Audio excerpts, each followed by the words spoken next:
Thanks for coming back, hanging out with RAMO RETRAC. Don't forget to hit my Cash App.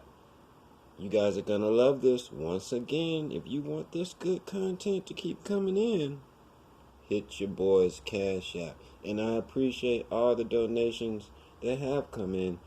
Kind of keeps me going, you know what I mean? Well, enjoy this, guys, and I will catch you next time. You must understand the idea of the world as being in flux. I gave you the Sanskrit word dukkha, the sense of frustration. Dukkha really arises from a person's failure to accept the other two characteristics: lack of permanent self and change. The feeling that we have of an enduring organism, I meet you today and I see you, and then tomorrow I meet you again and you look pretty much as you looked yesterday, and so I consider that you're the same person. But you aren't. Not really. When I watch a whirlpool in a stream, here's the stream flowing along, and there's always a whirlpool, like the one at Niagara. But that whirlpool never really holds any water. The water is all the time rushing through it. In the same way, a university, the University of California, what is it? The students change at least every 4 years. The faculty changes at a somewhat slower rate. The building changes. They knock them down and put up new ones. The administration changes. So what is the University of California? It's a pattern, a doing of a particular kind. And so in just precisely that way, every one of us is a whirlpool in the tide of existence. And we are in every cell in our body, every molecule, every atom is in constant flux, and nothing can be pinned down. From one point of view, change is just too bad. Everything flows away, and there's a kind of sadness in that, a kind of nostalgia, and there may be even a rage. Go not gently into that good night, but rage at the dying of the light. If you resist change, you have dukkha, you have frustration and suffering. But on the other hand, if you understand change, you don't cling to it, and you let it flow, then it's no problem. It becomes positively beautiful, which is why in poetry, the theme of the evanescence of the world is beautiful. When Shelley says, "The one remains, the many change and pass. Heaven's light forever shines, earth's shadows fly.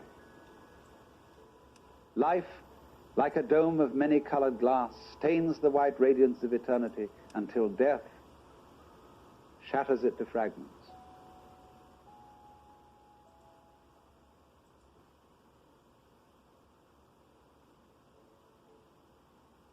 Now, what's beautiful in that? Is it heaven's light that shines forever? Or is it rather the dome of many-colored glass which shatters? See, it's always the image of change that really makes the poem. The fact that things are always running out, that things are always disappearing, has some hidden marvel in it. The Japanese have a word, Yūgen, Y-U-G-E-N, which has no English equivalent whatsoever. Yūgen is, in a way, digging change. It's described poetically. You have the feeling of Yūgen when you see out in the distant water some ships hidden behind a far-off island. You have the feeling of Yūgen when you watch wild geese suddenly seen and then lost in the clouds. You have the feeling of Yūgen when you look across Mount Tamalpais and you've never been to the other side and you see the sky beyond. You don't go over there to look and see what's on the other side. That wouldn't be Yūgen. You let the other side be the other side. And it evokes something in your imagination, but you don't attempt to define it, to pin it down. Yūgen. So in the same way, the coming and going of things in the world is marvelous. They go. Where do they go? Don't answer, because that would spoil the mystery. They vanish into the mystery. But if you try to pursue them, you've destroyed Yūgen. Like I remember when I was almost a child in the Pyrenees, in the southwest of France, we went way up in this gorgeous silence of the mountains. But in the distance we could hear the bells on the cows clanking. And somehow those tiny sounds brought out the silence. And so in the same way, slight permanences bring out change. Life is life, you see, just because it's always disappearing. Supposing suddenly, by some kind of diabolical magic, I could say zit, and every one of you would stay the same age forever. You'd be like Madame Tussauds waxworks. It would be awful. In 1,000 years from now, what beautiful hags you would be. So, the trouble is that we have one-sided minds. And we notice the wave of life when it is at its peak or crest. We don't notice it when it's at the trough, not in the ordinary way. It's the peaks that count. Take a buzzsaw. What seems important to us is the tips of the teeth. They seem to do the cutting, not the valleys between the teeth. But do you see, you couldn't have tips of teeth without valleys between them. Therefore the saw wouldn't cut without both tips and V-shaped valleys. But we ignore that. We don't notice the valleys so much as we notice the mountains. Valleys point down, mountains point up. And we prefer things that point up, because up is good and down is bad. But seriously, we don't praise the peaks for being high and blame the valleys for being low. But it is so, you see, that we ignore the valley aspect of things. And so all wisdom begins by emphasizing the valley aspect as distinct from the peak aspect.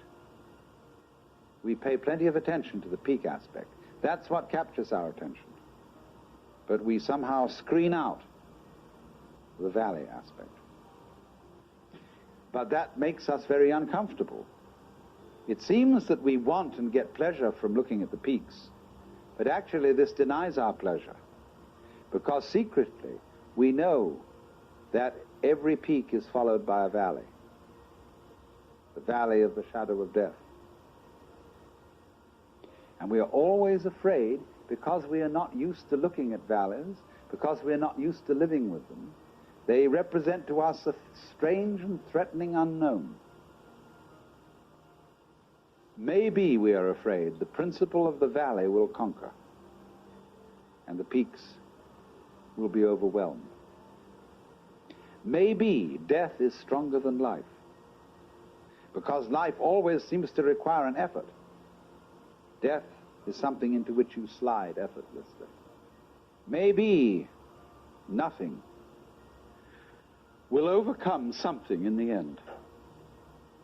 Wouldn't that be awful? And so we resist change, ignorant of the fact that change is life, and that nothing is invariably the obverse face of something. So space, night, death, darkness, not being there,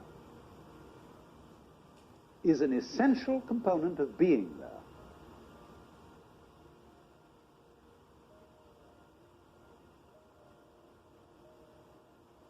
That's the way being is made up.